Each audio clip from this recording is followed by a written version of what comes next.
Thank you for tuning in to watch or to listen to this message today. Wherever you are, at home, in your car, on your computer, on your phone, we're just excited that you're spending time with us.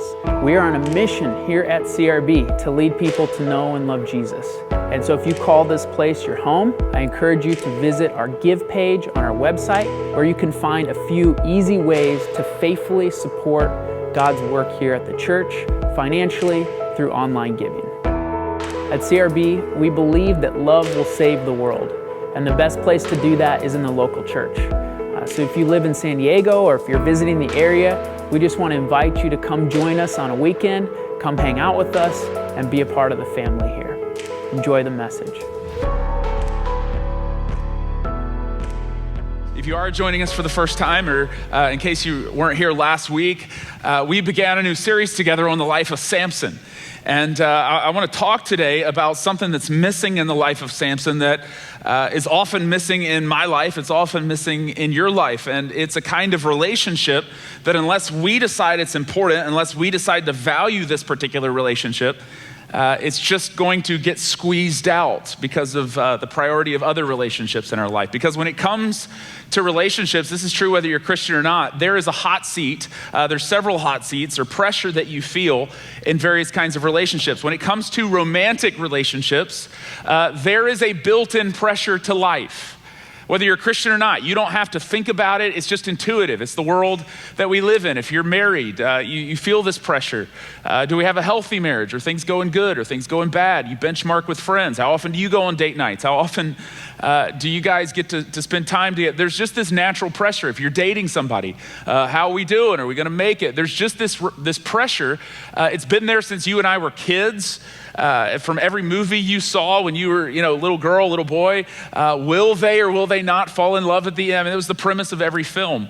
If you're a single adult, you feel this pressure. Nobody has to remind you that it's there. And sometimes in church, we're the worst, aren't we? At making people that are single. Some of us, I have people here every single week that tell me I'm single and do not set me up with anybody. I get sick of being set up. I'm done. I don't know about you, but I'm done setting people up. I think me chasing 3 kids around sometimes is a bad advertisement for marriage. And people that see me and they're single, they're like, oh, I'm good. Thank you very much. No, thank you. But there's this pressure there. And although the Bible teaches you can be a complete person, a whole person, without getting married, there's this pressure that you feel often as a single adult. There's all kinds of apps for this: Christian Mingle, Christian Single, Christian Pringle, all kinds of stuff. Because there's a romantic pressure to life. It's just a hot seat. It's just a pressure that's there whether you want it to be or not. There's another kind of pressure that you feel on a daily basis, and it's in terms of work relationships. It's just there. You feel it at your office, that it's not a matter of what you do. You learn this at an early age. It's often just who you know. It's a hot seat. In fact, many of us this week, you went to a conference, or next week you're going to an event in your industry for your job, not because you need the information, but because you feel this pressure to be connected to the right people. It affects your bottom line. It affects your company's bottom line. It affects your salary, how connected you are to the boss. There's just this pressure that's built into life when it comes to work relationships. And nobody has to remind you of this. You stand in this current, you stand in this stream every single day of life. There's pressure, romantic relationships, work relationships. There's also pressure in life. There's a third hot seat when it comes to family relationships, isn't there? In fact, some of us, it's the only reason you're in church today, because you promised your mom you'd come, okay? And some awkward elbows on that. And there's this pressure there. There's this pressure. It's a constant conversation around our house. When was the last time you talked to your mom? When was the last time you talked to your dad? When are your parents coming out? There's just this pressure that's there in terms of your grandkids. You don't even have to like these people, okay? But you will feel this pressure when it comes to family relationships. It's just there. It's constant. And there's a fourth kind of relationship that I want to talk about today that unless you decide it's a value, and unless I decide it's a value, it will get squeezed out. Not because you're a bad person, but because you're a busy person. And it's in terms of a relationship of healthy friendships. Healthy friendships. That unless you decide to sit in this hot seat and prioritize healthy friendships in your life, it's never going to be a pressure that you feel unless you decide that it's a pressure that's important to feel. You will feel pressure in romantic relationships, work relationships. You will feel pressure in terms of family relationships, but you won't feel any pressure. There's no movies about this. Will or will they not hang out in the end? There's no apps out there for finding friends. It's something you have to decide. And yet when you read the story of Samson, one of the most striking features of the story that we're going to look at together today is that he has romantic relationships, he has work relationships, and he has family relationships, but it's the neglect of friendships, people in his life that warn him of the destructive choices and path that he's on, that ultimately the neglect of this is what leads to his downfall. Because according to the Bible, according to the proverb writer, you can be fine without this. You can be fine without this, and you can be fine without this. But according to the Bible, again and again, if you and I make a choice to neglect healthy friendships, then it's impossible to be wise. It's impossible to live the kind of life that we want to live. We're calling this series Next Time because what we've been saying is we want next time in our life to go better than last time. And we believe that it can in terms of your finances, in terms of relationships, in terms of decisions that you look back on and you go, how could I have been so dumb? How could I have been so blind? If next time is going to go better than last time for you and for me, unlike Samson, it's going to be because we prioritize healthy friendships in life. And we feel this pressure and we choose to not let it get squeezed out. Not because we're bad people, but because we're busy people. It can often get neglected. So if you have a Bible this morning, turn with me to the book of Judges is where we're going to be. Judges chapter 14. You can go to Genesis, Exodus, Leviticus, Numbers, Deuteronomy, Joshua, Judges chapter 14. A couple other Bible school nerds here, apparently. Judges chapter 14 is where we are going to be. And if you don't have a Bible, you can follow along on the screens.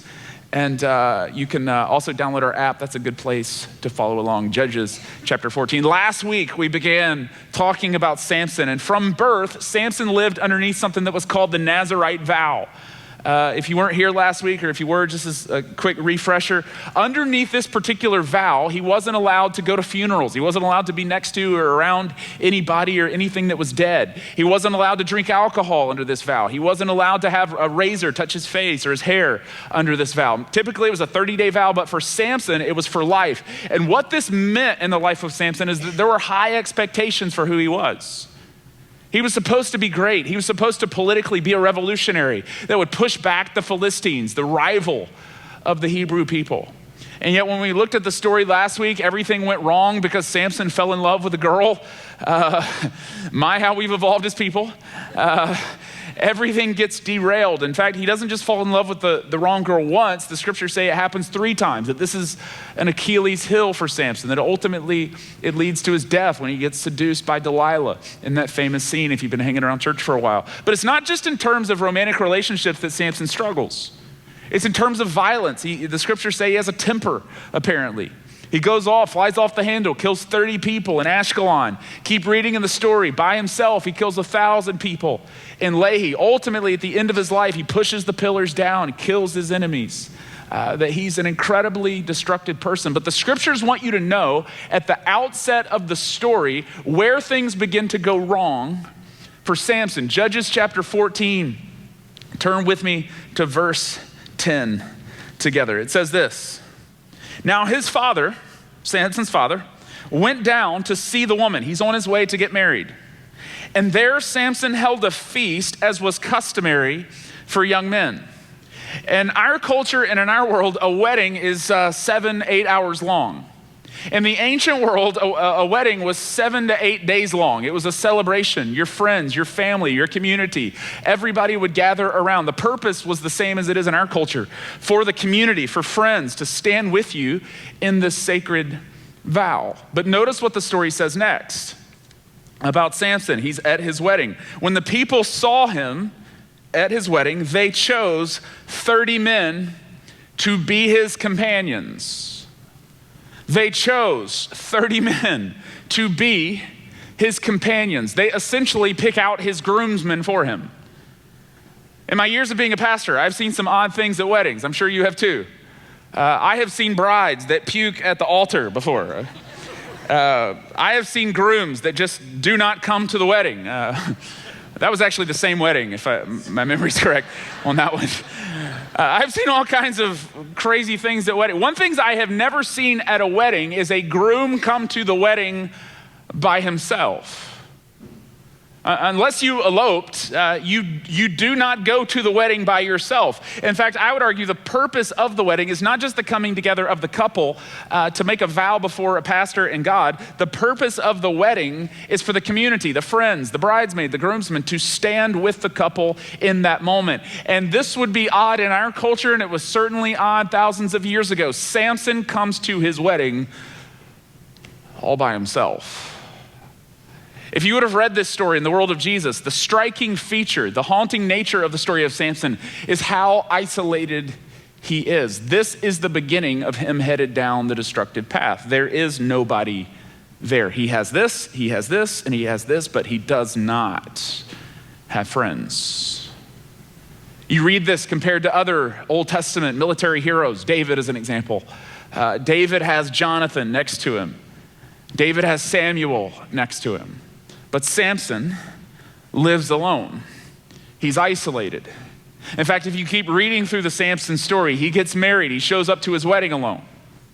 He kills 30 men alone. He falls in love with the wrong woman, and he's alone. He's seduced by Delilah, and he's alone. He kills 1,000 men in Lehi. He's by himself. The scriptures say he ties some foxes' tails together. It's a fascinating story we're going to look at in a couple weeks, and commits arson. He does this by himself. He grinds grain in prison, and he's alone. He ends up at the very end of his life pushing the pillars of the columns down and killing his enemies, and he ends up dying alone.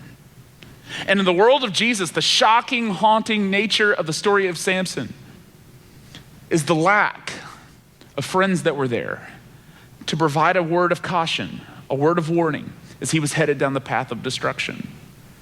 The shocking nature would be, how in the world did he end up living alone, struggling alone, ultimately dying alone? I would be willing to bet, if you're anything like me, if you look back on the moments in your life, like I do, that have regret surrounding them, whether it was a financial decision, whether it was a moral decision, whether it was a relationship, and you look back, some of us, you look back, you go, how could I have lost a year of my life to that? How could I have lost, that much time, that much energy, that much, why didn't anybody tell me? Why didn't somebody warn me? How come I ended up falling off the edge into that decision? I would be willing to bet, if you're anything like me, it's because there was nobody there. And you were isolated in those moments. Or maybe you weren't isolated. Maybe it was just that the wrong people were around you. And if next time in your life is going to go better than last time, for all of us, it's going to be because you and we don't allow healthy friendships like Samson did to get squeezed out because we're busy. But we're going to prioritize people in our life that care about us and help us, warn us, caution us when we're headed down the path of destruction. The writer of Proverbs, Solomon, says it this way in Proverbs 13, verse 20. I memorized this verse when I was in high school, and it's a powerful verse for high school students, but it's a powerful verse for all of us as adults. It simply says this: he who walks with the wise grows wise, but a companion of fools suffers harm. He who walks with the wise grows wise, but a companion of fools suffers harm. Even if you're not a Christian, how many of us, you've experienced that verse before? He who walks with the wise grows wise, but a companion of fools will suffer harm. There's two incredible truths here. The first is that he who walks with the wise, she who walks with the wise will grow wise. In other words, what that means, that if you're here and you've made a mess of your life in some particular area, and maybe it's the reason you've come back to church because you're trying to figure out how to begin to pick up the pieces of a decision, maybe a self-inflicted decision. You go, how in the world am I going to get this back on track? That according to this verse, the fastest way, the quickest shortcut to getting on the right track is merely to begin to surround yourself with wise people. That it's not, how much you're going to pray. It's not how much you're going to read the Bible. All those things are great. According to this verse, that if you begin to surround yourself with the right people, wise people, that you can begin to get on the right track. Next time will go better than last time, simply by surrounding yourself with wise friends. There's a second part to this verse that's equally true. A companion of fools will suffer harm. Many of us in this room, you could stand up and tell stories from high school, from college, where this verse was true, whether you're a Christian or not. By merely being around the wrong people, it caused damage to your life. That ultimately the principle here is this, that your friends, more than anything else, more than how often you go to church, more than where you went to college, more than the family that you're born into, your friends will determine, not just as a high school or as a middle school student, but your friends as an adult will determine the direction, the quality of your life. A companion of fools will suffer harm. How much differently would the Samson story had gone had he paid attention and had people in his life that could warn him when he was headed down the path of destruction? It's the reason around CRB why you hear us talk about small groups quite often. It's not just a matter of sort of an add-on thing of going, would it be nice if people came to church and then, figured out a group to get in? No, for us, it's being the church. It's having people in our life that care about us, that help us see things in our life that we can't see. The way we say it around here, my friend Joel said this a few weeks ago when he was here, that circles are better than rows. That circles are better than rows. And what we mean by that is simply this. We didn't come up with that phrase, but we simply mean this when we say it. That getting into community, finding a small group that works for you, a life group that works for you, is better than just going to church one day a week. That sitting in rows is awesome, but you can't really share dark secrets with people in rows. It would be awkward. You need people in your life in circles that you gather with on a weekly basis or a consistent basis to be involved in your life and prioritizing healthy friendships. Circles are better than rows. That essentially what that means is this, that going to church one day a week is awesome. I love going to church one day a week. I love singing. I love reading the Word of God together. You can grow as a Christian that way. It's a powerful thing to go to church one day a week. But it's better to be the church 7 days a week with a group of people. It's better to be in the context of circles, in the context of community, to have healthy friends who help you see your Samson moments when you can't see them. And I want that for everybody in our church. I want that for you. I want that for me. For you to experience healthy friendships for a couple different reasons.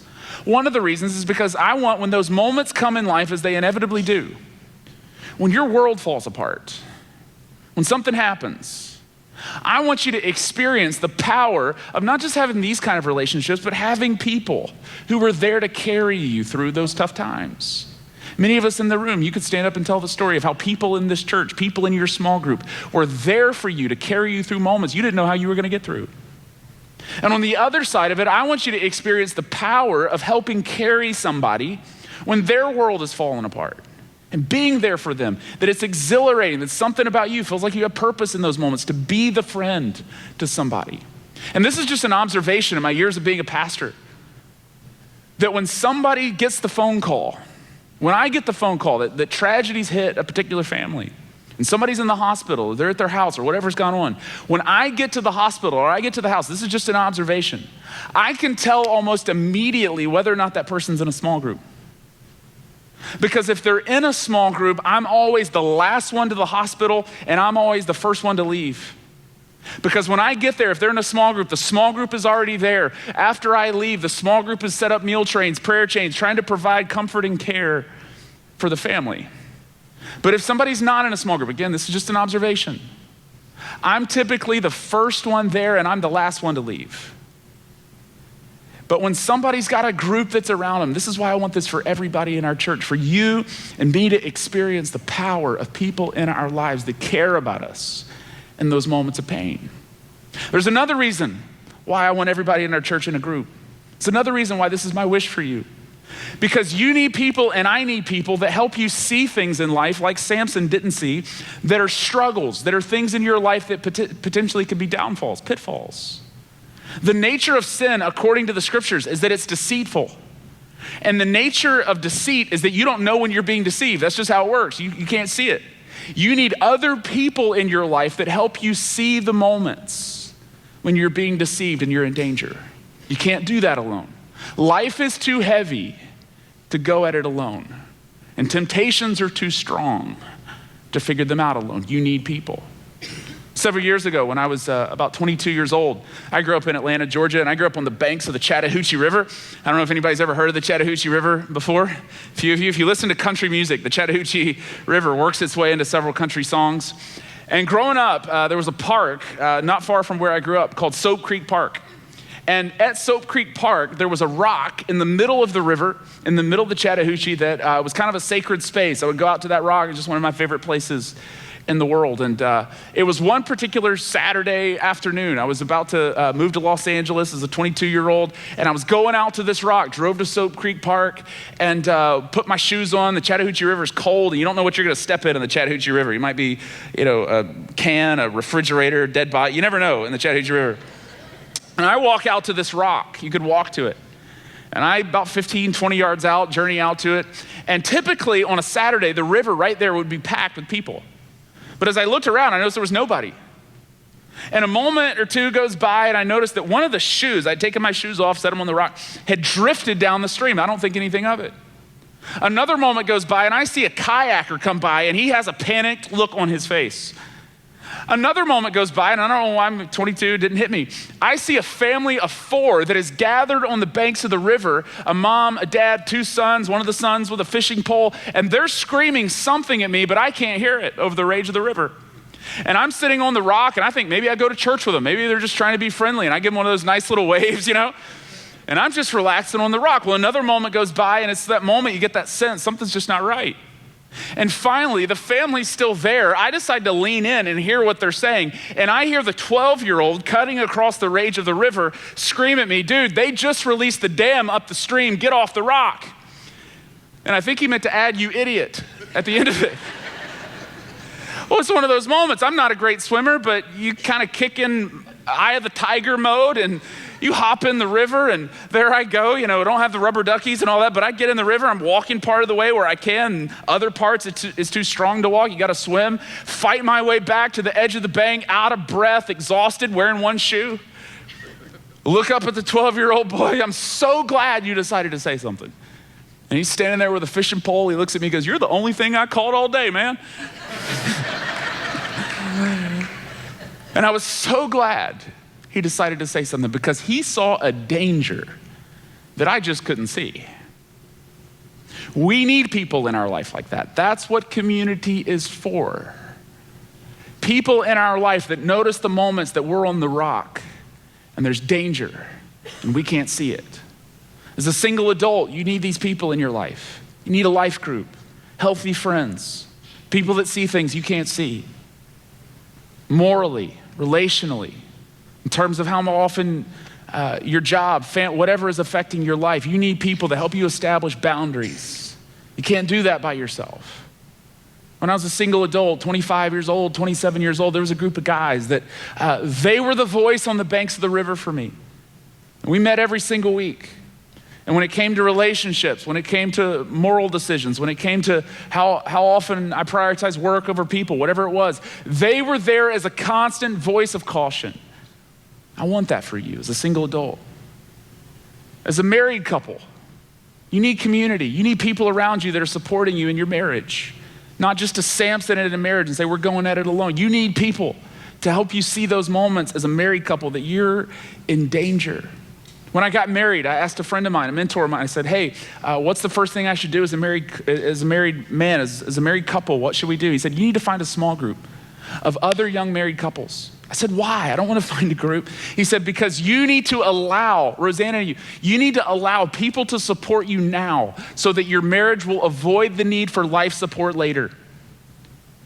You need to allow people to support you in marriage so that your marriage doesn't need life support later on." Some of us in this room, you can stand up and tell the story of how week in and week out, because you're in a group in this church, there are other married couples that have helped you establish parameters, helped you establish boundaries, helped you get through tough times where you didn't know what you were going to do, but they supported you, and you were able to circumvent life support, divorce in your marriage, because there were people there who cared about you. And I'm just like a lot of you guys, especially, I know the feeling of going, I don't want to get in a group. I remember when Rosanna and I got married, I was working on staff at a nonprofit, had taken a few years off from working at a church. And she found this church, it was close to our house, and she found a small group that was meeting a couple miles away from our house. It was on a Wednesday night. She said, "Would you join this group with me?" And I'm like a lot of you guys, it was the last thought in my mind of what I wanted to do. I thought, why would I want to, we're already busy. Why would I want to get a fruit plate and show up at a stranger's house? It just sounded terrible. And we made our way to the group, and we get there. We were late, and I, find my place in the circle on a Wednesday night with a bunch of people I didn't know. And I was dying 1,000 deaths inside. I remember they had a dog that came over and just kind of stared a hole through me through the whole night. Like this little dog, Coco. It's like he knew my truth, that I didn't want to be there. Like a little sin-sniffing dog, man, just staring a hole through me. And over time of going back to that group, being the reluctant husband, I was so glad we were in that group. Because I realized there were men in that group that could say things to me that Rosanna just couldn't say. Or maybe she had said it, but I just wouldn't listen. And when they said it, as a voice on the banks of the river, I heard it through different ears. You need that. You cannot do marriage by yourself. You need support as husbands, as wives, as reluctant as you may be to join a group. You need that. In my experience, groups, small group relationships have not so much been confrontational, but they've been contagious. And what I mean by that is that if you show up to a small group, it's not necessarily that it's a group of people sitting around going, hey, day one, you're wrong here and you need to do this and I can't believe you and you need to get this together. It's not confrontational. It's been contagious for me. And what I mean by that is this, that by watching men try to be better husbands, it's contagious. I want to be a better husband. By watching single adults in my life, watching single adults in groups that I've been in with single men, I want to be a better single man. Whatever area of life, it's contagious. It's like when you go to eat with your friend who's really healthy, doesn't it drive you crazy? You have that friend in your office that wants to go to eat and you hate going to eat with them because they're so healthy. And the waiter will come to the table and take the order and your friend will go, I'll have, half a leaf and, 2 carrots and seltzer water, hold the carbonate, and you were about to order the Widowmaker with triple cheese and extra bacon with a side of cigarettes unfiltered, and you were gonna go for it. And your friend didn't have to confront you and say, don't order that. It was contagious. You changed your order right there in that moment. That's what begins to happen in groups. You begin to make better decisions because you're watching people struggle to make better decisions. I want that for every single married couple at our church. As a parent, you cannot do it alone. You knew that the moment you brought your son or daughter home from the hospital for the first time. Anybody else have that moment? You brought your child home from the hospital and you thought, do not give this child to us. It will be dead in 24 hours. If it's left to us, we will be bringing it back. But they did. They gave you the child, and then you tried to work your way through the terrible twos. You can't make it through the terrible twos alone. As a parent of teenagers, you cannot make it through that phase alone. You need other parents who are making those decisions, trying to draw boundaries for their teenagers in dating relationships and what they watch, navigating technology, navigating homework schedules. You need other parents. You need to widen the circle of people who are influencing you as a parent and influencing your kid as a parent. You need that. In our small group, we began this past January, Rosanna and I's small group. We showed up January, didn't know most of the people in our small group. We got there, and I told Rosanna on the way, I said, I bet half of them aren't gonna come back because they're in a group with the preacher, you watch. And they didn't know I was in the group. We get to the group, and 6 couples in our group. And we found out within the first month of our group meeting that 3 of the 6 couples were pregnant with boys. One couple was pregnant with their very first child. Another couple pregnant with their second child. Rosanna and I, we were kind of like the old veterans, pregnant with our 3rd child. And as the group would meet over the course of the weeks, you would notice that yes, we would get together and talk about the Bible, but what do you think these moms were doing week in and week out? Providing support to each other as they faced decisions, as they navigated what it meant to be pregnant. In fact, when Rosanna and I went into labor, or Rosanna went into labor, she did most of the work. I was there. You can do it. When Rosanna went into labor, it was 2:00 in the morning, Friday morning.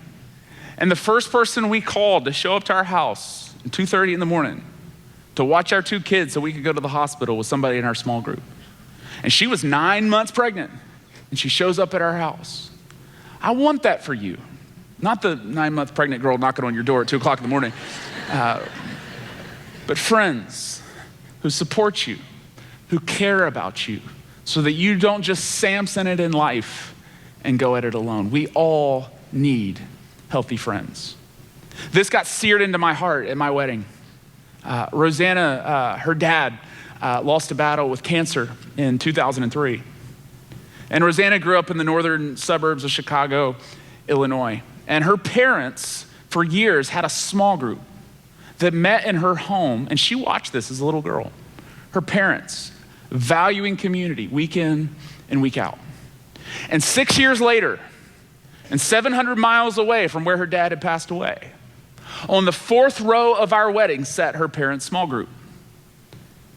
And they were there not because they had gone to church with Rosanna's parents, but because they had been the church with Rosanna's parents.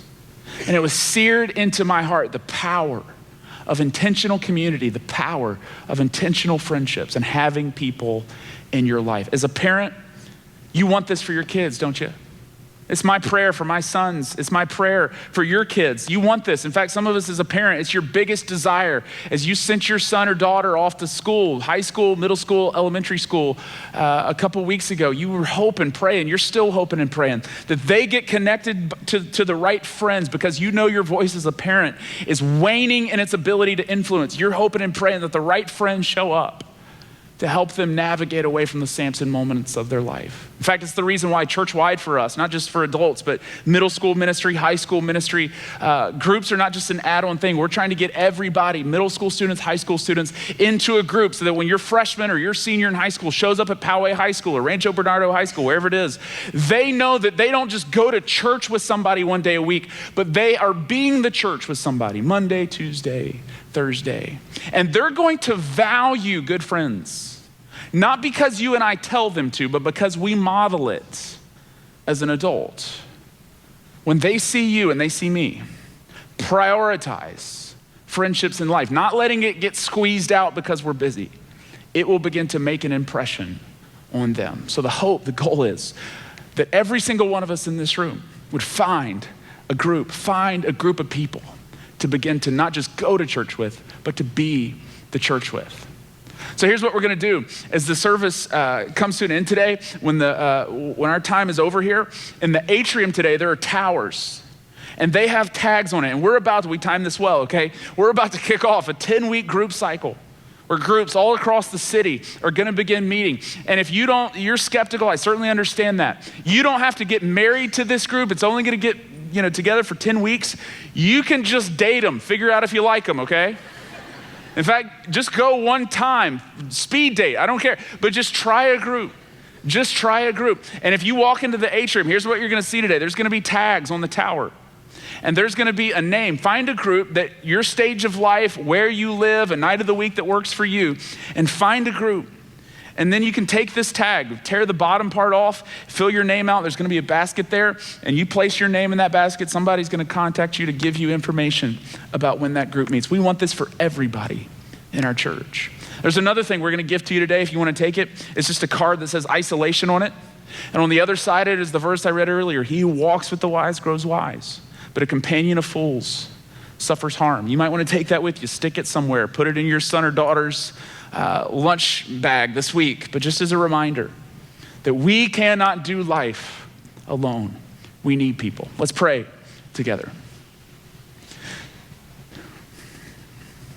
Jesus, when you came into this world, the first thing you did was form a small group. You had 12 guys. You decided you didn't want to do life alone. And I pray for every single one of us in this room.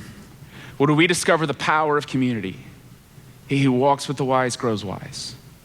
Companion of fools suffers harm. Would we prioritize friendships? Would it not get squeezed out in our life? God, thank you that CRB is a place where people don't just go to church, although going to church is great, but we commit to being the church and caring for each other, helping each other, seeing things that we can't see alone. We're better because of it. It's in Jesus' name we pray. Amen.